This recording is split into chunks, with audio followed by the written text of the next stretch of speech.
Kami percaya Engkau tidak pernah meninggalkan perbuatan kami. Bahkan Engkau selalu menyertai dan Engkau menjaga, melindungi kami. Kami bersyukur sampai saat ini kami boleh menikmati kasih karunia-Mu.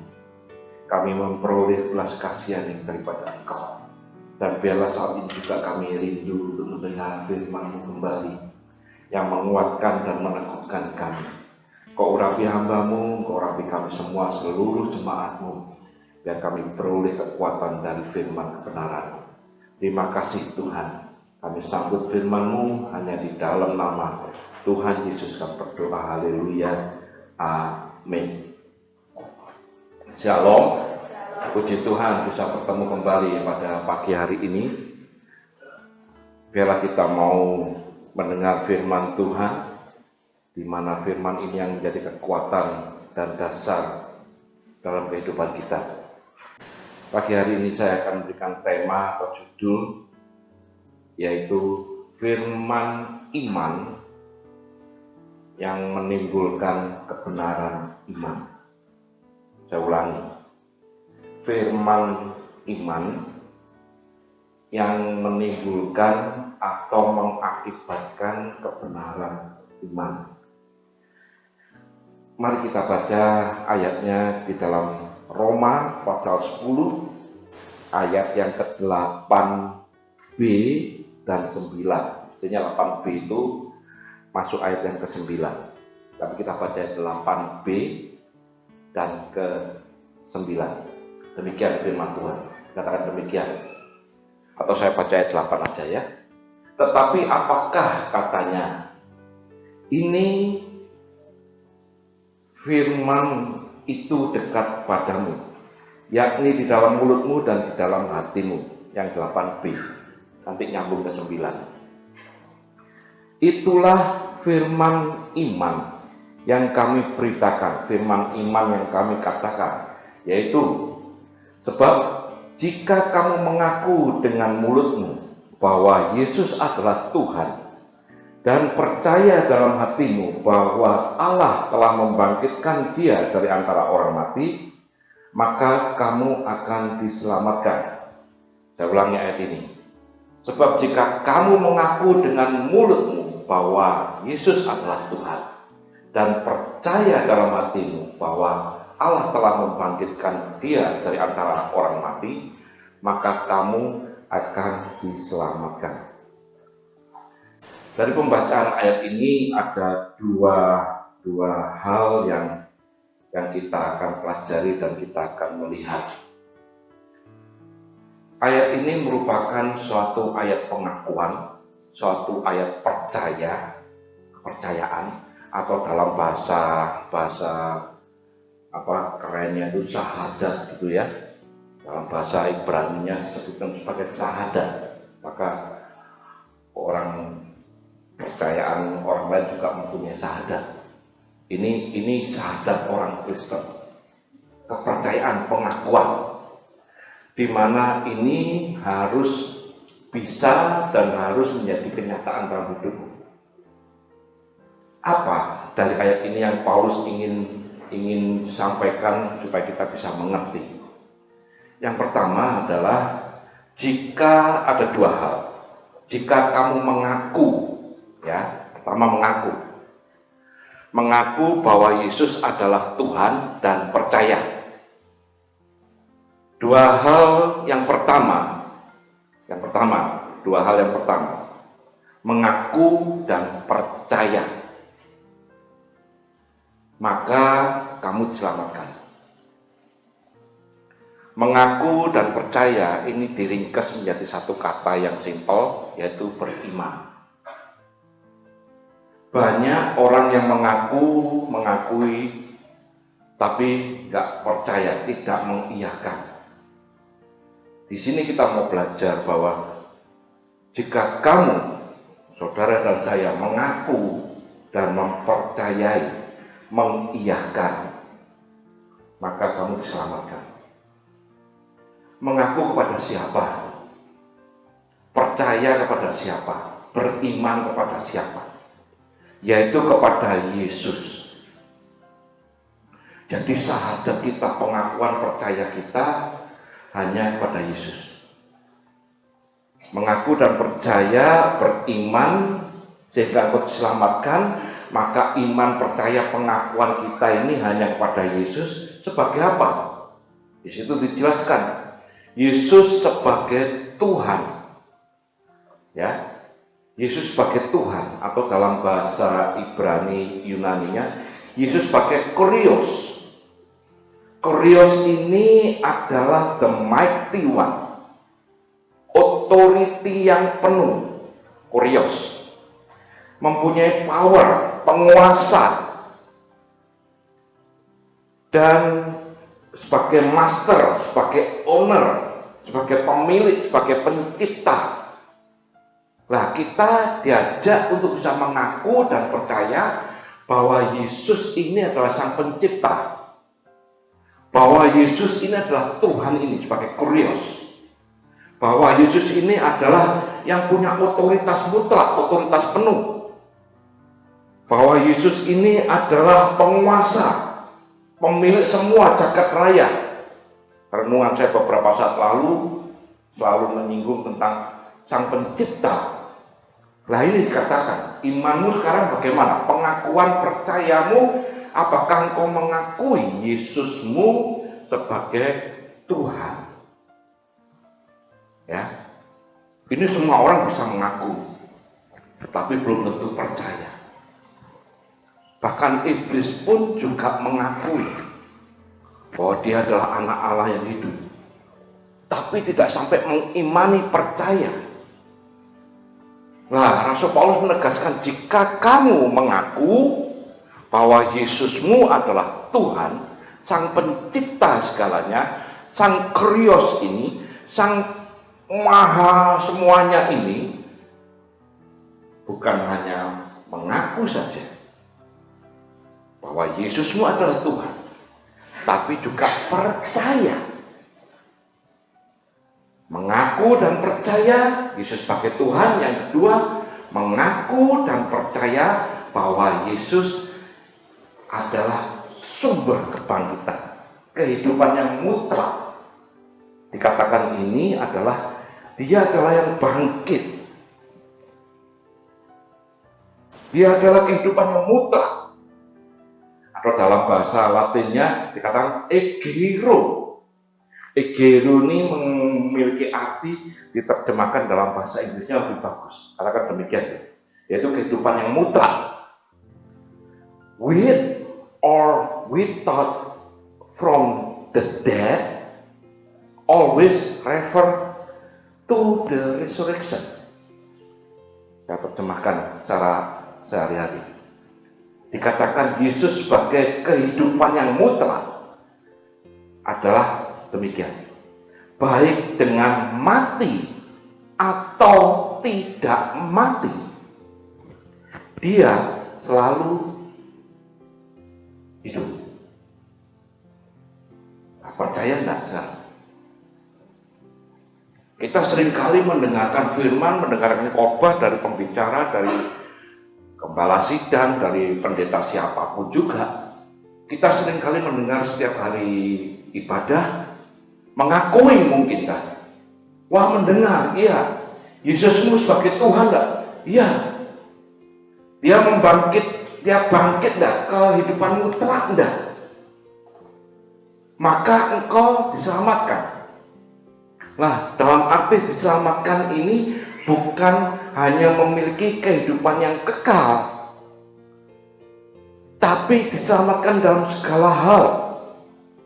Maka kalimat ini katakan diselamatkan itu dalam arti kata bahasa Latinnya sozo, S-O-Z-O, sozo, memiliki arti adalah dihantarkan, dibawa, diarahkan kepada keselamatan yang mutlak, kehidupan. Jadi barang siapa yang mengaku, barang siapa yang percaya, barang siapa yang memiliki iman, maka engkau dihantarkan, dibawa menuju kepada keselamatan. Keselamatan dalam hal apa? Nanti kita pelajari. Tapi kita harus percaya dan mengakui, mengiyakan Yesusmu adalah Sang Pencipta. Yesusmu adalah Sang Penguasa. Yesusmu itulah Tuhan Kurios.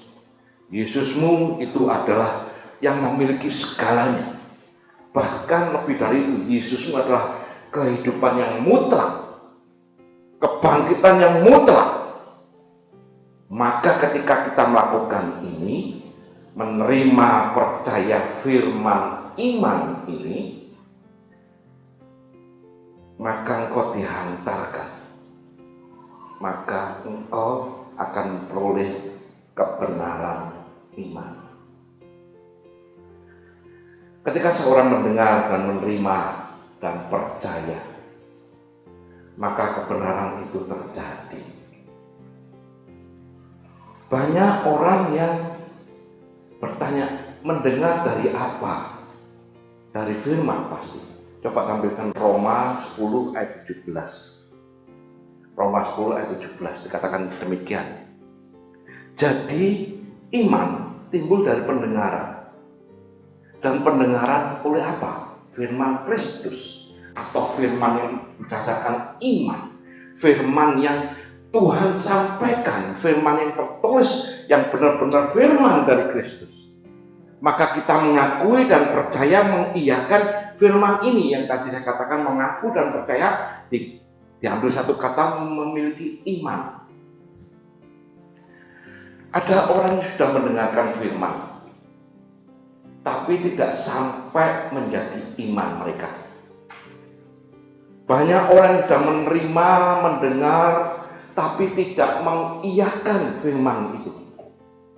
Tidak percaya, atau dengan kata lain, tidak beriman.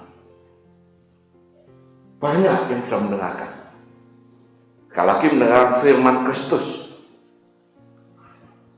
Firman inilah yang harus kita perhatikan.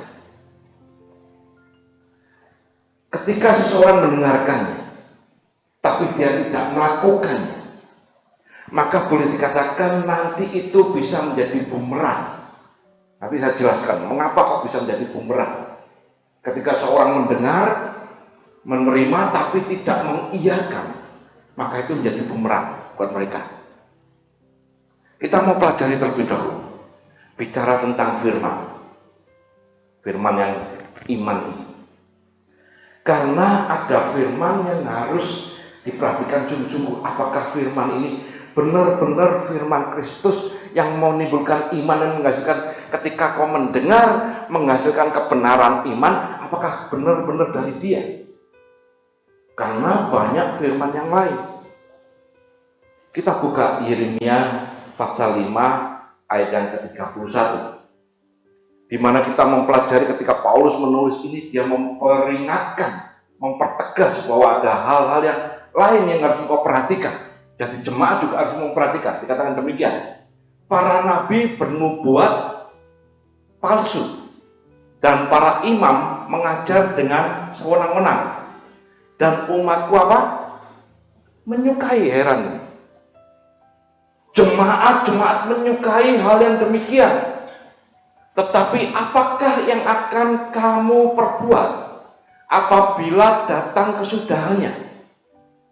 Jadi sekali lagi, zaman sekarang pun juga banyak jemaat, banyak yang mendengarkan firman, banyak yang menerima firman, ternyata firmannya bukan firman iman, bukan firman dari Kristus. Mereka mendengar, mereka menerima, katakan mereka menyukai, umatku menyukai hal-hal yang demikian, hal-hal yang bagaimana yang disukai. Yeremia menegaskan bahwa ini adalah harus diperhatikan benar-benar. Coba sambung dalam Yeremia pasal 14 ayat 13. Yeremia 14 ayat yang ke-13 mengatakan demikian. Lalu aku berkata, ini Yeremia tadi yang menegaskan, kenapa umatku, jemaat Tuhan kok lebih menyukai hal-hal yang demikian? Hal-hal apa yang disukai? Hal-hal apa yang sering didengar dan malah diiyakan, diaminkan? Lalu aku mendengar ini Yeremia. Aduh, Tuhan Allah, bukankah para nabi ini telah berkata kepada mereka, bukankah para gembala, para pendeta, para pembicara ini engkau yang menyuruh? Allah jawab, kamu apa itu? Kalimatnya kok hilang? Aduh Tuhan Allah, bukankah para nabi telah berkata kepada mereka, kamu tidak akan mengalami perang dan tidak akan mengalami kelaparan. Kelaparan tidak akan menimpa kamu, tetapi aku akan memberikan kepada kamu damai sejahtera yang mantap di tempat ini. Benar enggak? Seringkali para pembicara, para pendeta ngomong, wah damai sejahtera mantap di tempat ini. Amin, puji Tuhan. Yes. Senang. Jemaat senang dikatakan tadi. Umatku menyukai hal-hal demikian. Umatku senang ketika pembicara, pendeta ngomong, wah engkau diberkati, engkau dapat mobil nanti. Tapi keluar gereja, nanti mobilnya. Tapi disukai. Yeremia menegaskan ini, maka mereka menyukai semua. Jemaatku menyukai, umatku menyukai. Zaman sekarang juga sama. Tetapi apa kata Tuhan? Selanjutnya. Jawab Tuhan kepadaku. Para nabi itu bernubuat palsu demi namaku. Aku tidak mengutus mereka. Aku tidak memerintahkan mereka. Aku tidak berfirman pada mereka. Mereka menubuatkan kepadamu penglihatan bohong, ramalan bohong, dan tipu rekaan hatinya sendiri. Dengan kata lain, firman yang song. Tapi itu disukai. Umatku menyukai berita-berita tentang ini. Wah, aku melihat ada aliran air song. Hati-hati. Akhir zaman banyak nubuatan-nubuatan, banyak ramalan-ramalan bohong, penglihatan kosong. Nah, di sini kita mempelajari bahwa firman yang sesungguhnya adalah firman Kristus. Firman yang sesungguhnya adalah firman iman. Tapi ini firman bohong. Sehingga mereka seolah-olah menerima penglihatan, ramalan kosong, tipu rekaan hatinya sendiri. Dan banyak orang yang mengiyakan, mengimani, mengakui dan percaya. Itu dari segi firman yang bohong. Kita akan melihat lagi tentang orang yang mendengar, tapi ini firmannya yang benar. Ya, tadi ini firman yang kosong, ini firman bohong. Lantas kita mendengar bagaimana firmannya ini benar, tapi yang mendengar, pendengar ini, penerima ini nggak bisa menerima dengan yakin, tidak mengiyakan, maka firman ini bisa menjadi bumerang. Maka firman yang benar, firman iman ini tidak menimbulkan kebenaran iman. Berarti ya. Jadi kita mendengar firman harus hati-hati. Firman ini firman iman, firman Kristus atau firman kosong. Yang kedua, ketika kita sudah mendengar ternyata ini firman yang benar, firman iman, ternyata ini firmannya firman dari Kristus, tapi yang mendengarkan tidak mengiyakan, maka firman itu menjadi bumerang. Wah, nggak enak ini. Memang iya terjadi. Saya kasih contoh dalam Alkitab, peristiwa tentang Abraham. Satu saat Tuhan berfirman.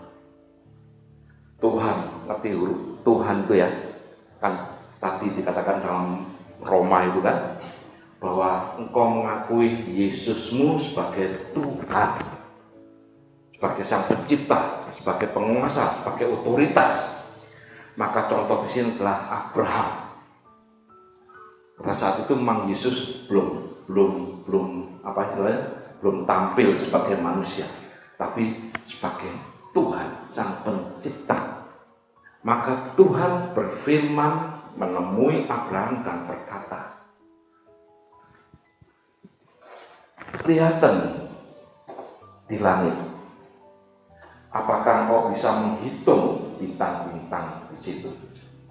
Peristiwa ini terjadi dalam Kejadian pasal 15. Karena Abraham itu sampai usia sekitar 84 tahun belum memiliki keturunan. Maka Abraham bergumam dalam hatinya dan berkata kepada Tuhan, Tuhan, kalau begini caranya, biarlah hambaku Eliezer menjadi orang yang memiliki hak warisku. Hambanya Abraham, Eliezer. Tapi Tuhan langsung ngomong, ya keluar, lihat kok bintang di langit. Hitung, lek iso ngitung, kowe hebat. Enggak ada orang yang bisa menghitung bintang di langit. Lantas Tuhan menyatakan, kita baca ya, Kejadian 15 ayat yang ke-6. Ayat yang ke-5 nggak apa-apa, Kejadian 15 ayat ke-5 dan ke-6. Lalu Tuhan bawa Abraham keluar serta berfirman, coba lihat ke langit, hitunglah bintang-bintang jika engkau dapat menghitungnya. Maka firman-Nya kepadanya, demikianlah banyaknya nanti keturunanmu. Padahal sebelumnya ayat di atas Abraham ngomong, aku nggak punya keturunan. Maka Eliezer hambanya yang jadi hak warisnya. Tapi Tuhan ngomong ini, hitungan. Ayat selanjutnya. Lalu percayalah Abraham kepada Tuhan, Sang Pencipta, Tuhan yang memiliki otoritas. Maka percayalah Abraham kepada Kurios ini. Kalau dalam Roma, apabila engkau percaya Yesusmu sebagai Tuhan, sebagai Kurios, sebagai Pencipta, kau diselamatkan. Bukan hanya percaya, mengakui dan percaya. Ini Abraham dalam hal ini percaya. Maka Tuhan memperhitungkan hal itu kepadanya sebagai kebenaran. Dianggap sebagai kebenaran. Maka firman ini nanti akan jadi. Tergantung dari pendengarnya. Abraham percaya. Pada saat itu Tuhan hanya berfirman kepada Abraham. Sarah nggak ikut. Bukan Sarah, namanya Sarai sebelum berubah jadi Sarah. Sarah, istrinya. Saat itu Sarah tidak hadir. Hanya Abraham.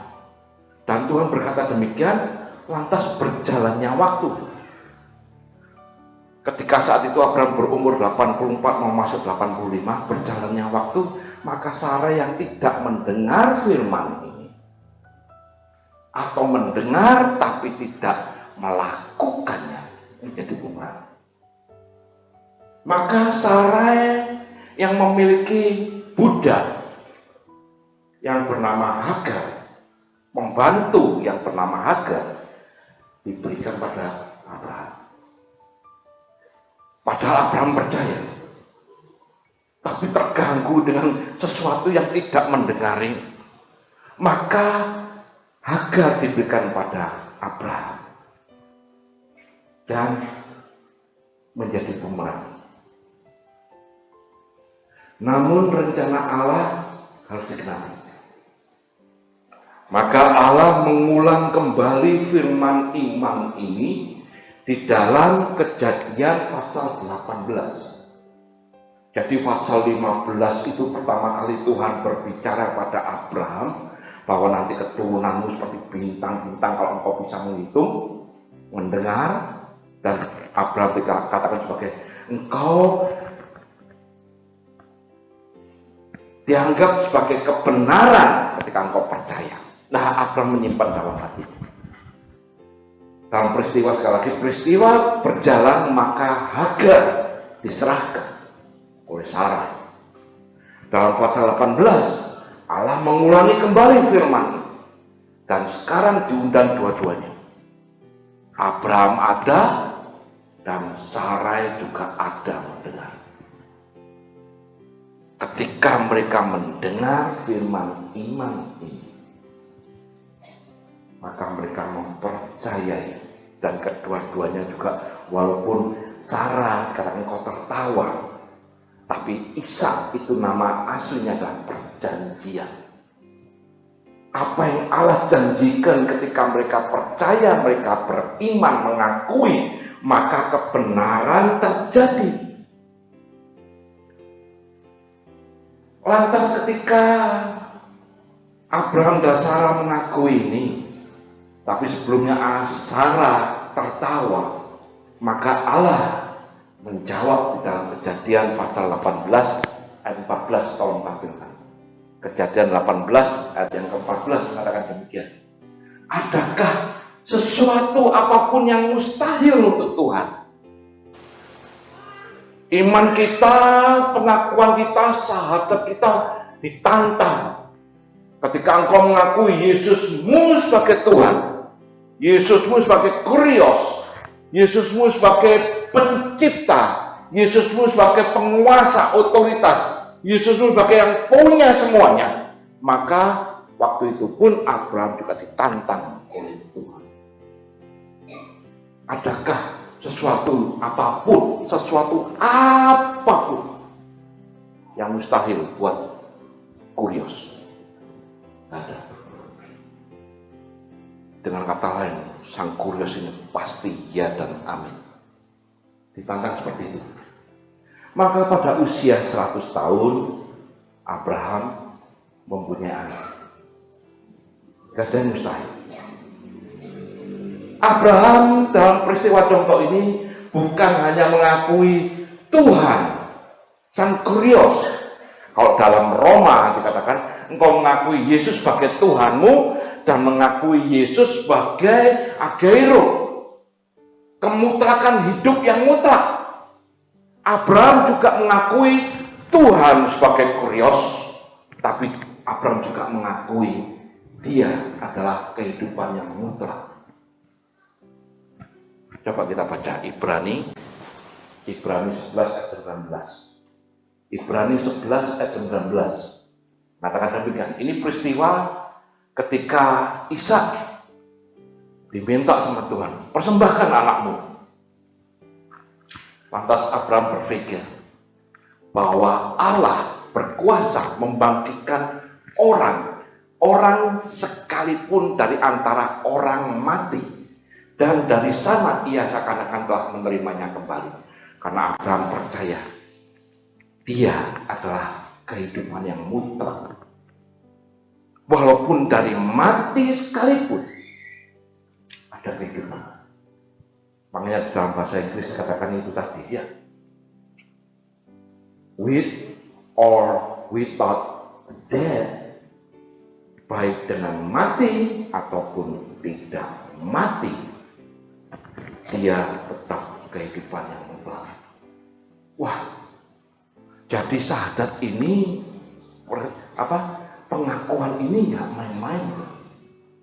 Ketika firman-Nya benar, ketika firman-Nya ini adalah dari Kristus, firman iman, dan ketika kita mendengarnya, kita mengakui dan percaya, mengiyakan, menerimanya, maka terjadi kebenaran iman. Saya kasih contoh di dalam perjanjian baru. Pada waktu itu Yesus berjalan bersama murid-muridnya, dan ketika berjalan maka ada di satu tempat sekelompok orang sakit kusta.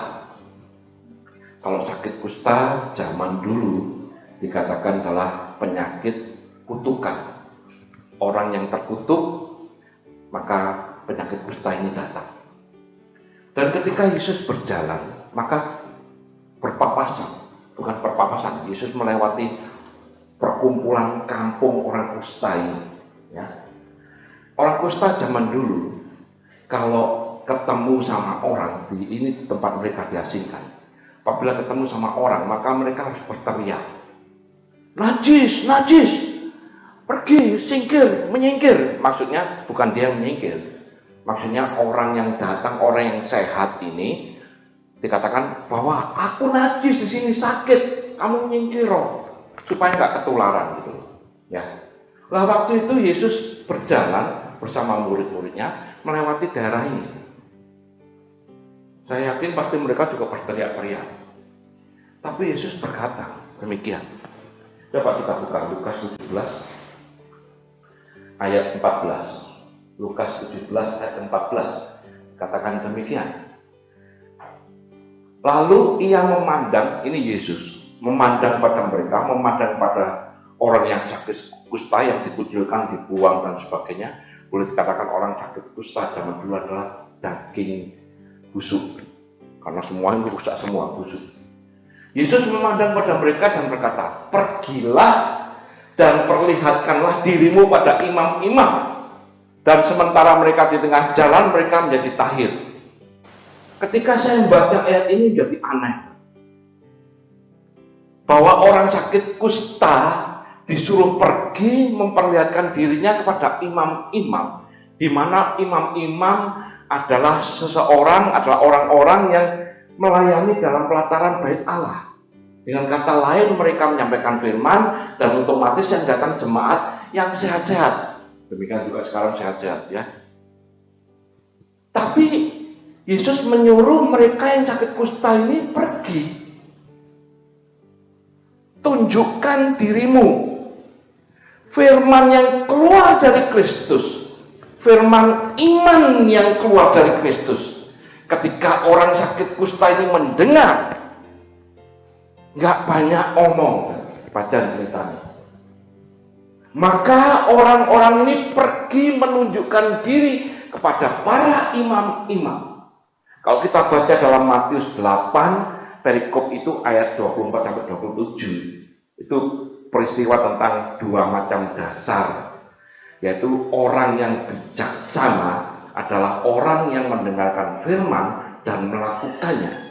Ia bagaikan orang yang mendirikan rumah di atas dasar batu. Tapi ada orang yang sudah mendengar firman, tidak mengakui, tidak mengiyakan, tidak melakukan, bagaikan orang yang bodoh, mendirikan rumah di atas pasir. Nah, peristiwa ini orang sakit kusta ini ketika mendengar firman Tuhan tanpa banyak bicara, maka mereka pergi. Sementara mereka di tengah jalan, firman iman, firman Kristus yang benar, mereka mengakui dan mereka percaya, mereka mengiyakan, maka kebenaran iman terjadi. Kebenaran terjadi sesuai dengan iman. Paulus menulis ini. Paulus menegaskan kembali. Jadi pengakuan iman syahadat bukan hanya syahadat pengakuan hanya sembarangan. Tapi supaya kita benar-benar mengakui Yesus itu sebagai Tuhan, Kyrios. Mengakui Yesus itu adalah kebangkitan egiro, kehidupan yang mutlak. Dan Paulus menegaskan kembali supaya kita benar-benar mengerti dan mengenal kebenaran firman yang sesungguhnya. Maka di dalam Roma 10 ayat yang ketiga, Paulus mengatakan demikian sebelum ayat 9, ayat 3 mengatakan demikian. Sebab oleh karena mereka tidak mengenal kebenaran Allah dan oleh karena mereka berusaha untuk mendirikan kebenaran mereka sendiri, maka mereka tidak takluk kepada kebenaran Allah. Jadi kita harus mengerti juga firman yang diberitakan ini adalah firman yang benar-benar sungguh-sungguh dari Kristus atau firman yang song tadi dalam Yeremia. Karena akhir zaman banyak jemaat, banyak umatku yang menyukai yang song. Damai sejahtera, berkatmu yang mantap hari ini.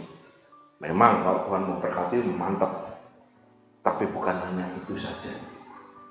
Paulus menegaskan. Maka Paulus mengulang lagi peristiwa-peristiwa yang ditulis dalam pasal 10 ini. Di dalam pasal 15 ayat 18 dapat tampilkan. pasal 15 ayat 18.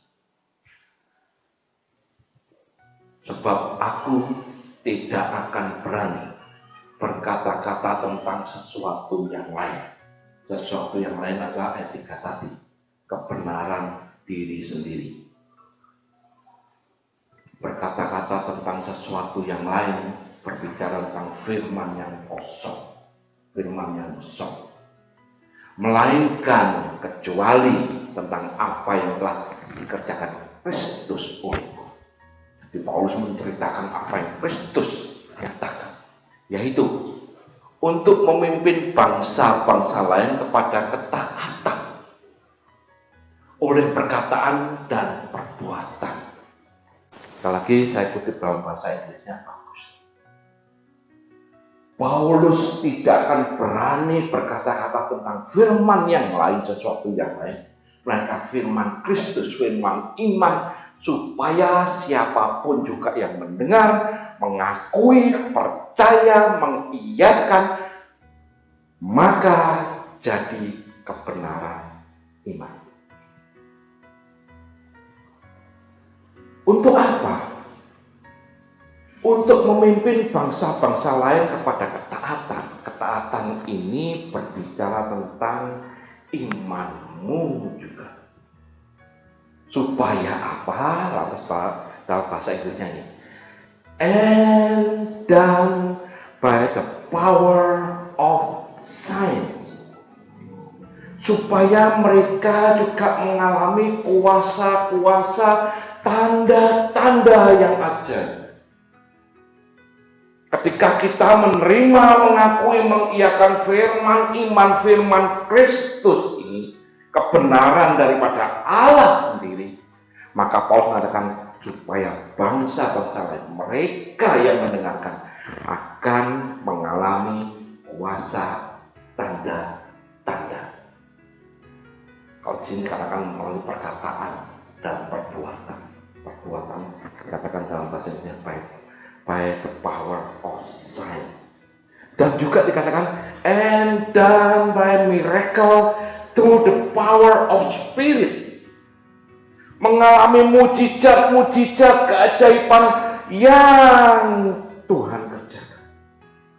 Wah, luar biasa. Ini ditegaskan oleh Paulus. Jadi seluruh jemaat ketika datang menghampiri Tuhan, jangan asal datang lantas wis ibadah pulang. Enggak. Sekarang kita harus mengerti dan lebih menjadi dewasa.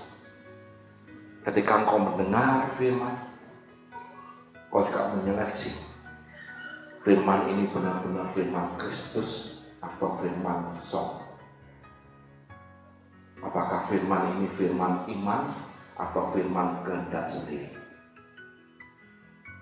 Ketika kau sudah mendengarnya, maka dari kita, dari pribadi mengaku dan percaya, mengiyakan, mengimani firman ini, maka terjadi kebenaran terjadi. Paulus menegaskan ada kuasa, ada tanda-tanda, ada mujizat. Percaya, beriman, maka terjadi Roma 10 tadi. Maka engkau diselamatkan. Diselamatkan sekali lagi bukan hanya berbicara tentang hidup yang kekal. Engkau diselamatkan dalam segala hal. Kalau Kejadian ayat terakhir ya, dalam Kejadian 18-14 dikatakan, adakah sesuatu apapun juga yang mustahil bagi Tuhan?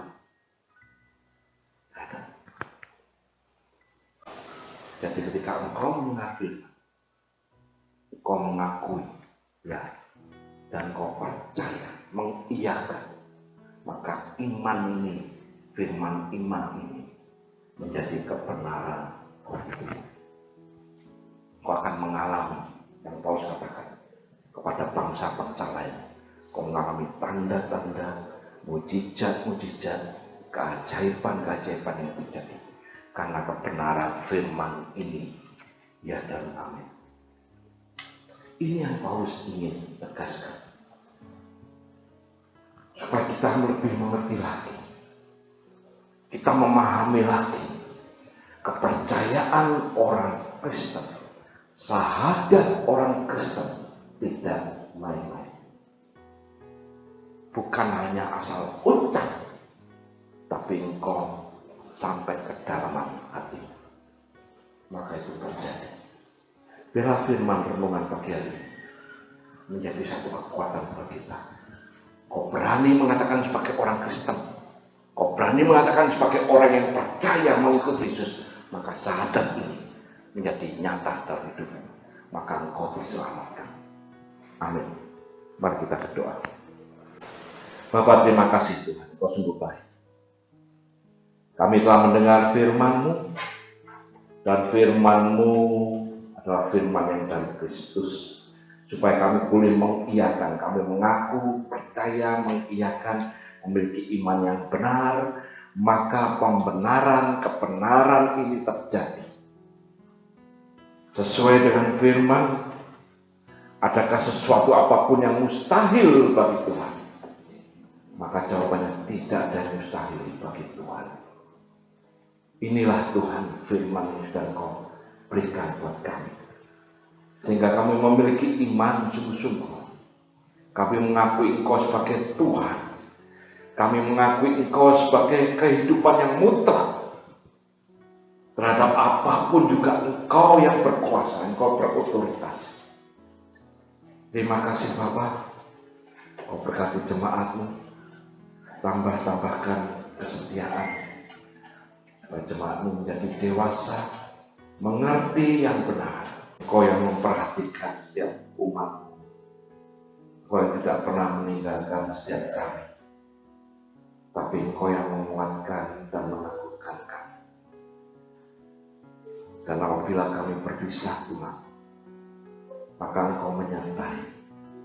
Bahkan berkat-Mu melimpah buat setiap kami ketika kami mengiyakan, ketika kami percaya, ketika kami mengaku bahwa Engkaulah segalanya, maka terjadi kebenaran. Terima kasih Tuhan. Maka sekarang kami mengangkat tangan kami, kami berserah kepadamu, dan dalam Engkau turun tangan, Engkau yang memberkati kami. Maka sekarang sedang jemaat dikasih Tuhan, pulanglah dan terimalah berkat, terimalah kasih, sukacita, terimalah damai sejahtera daripada Allah Bapa di dalam cinta kasihnya Tuhan Yesus Kristus, serta persekutuan dalam Roh-Nya yang kudus yang selalu menyertai Engkau, selalu menjaga, melindungi, bahkan memberkati Engkau mulai saat ini sampai Maranatha Tuhan Yesus datang kedua kalinya. Biar kita menerima semua berkat ini hanya di dalam nama Tuhan Yesus Kristus, dan bila kita semua percaya, kita katakan amin.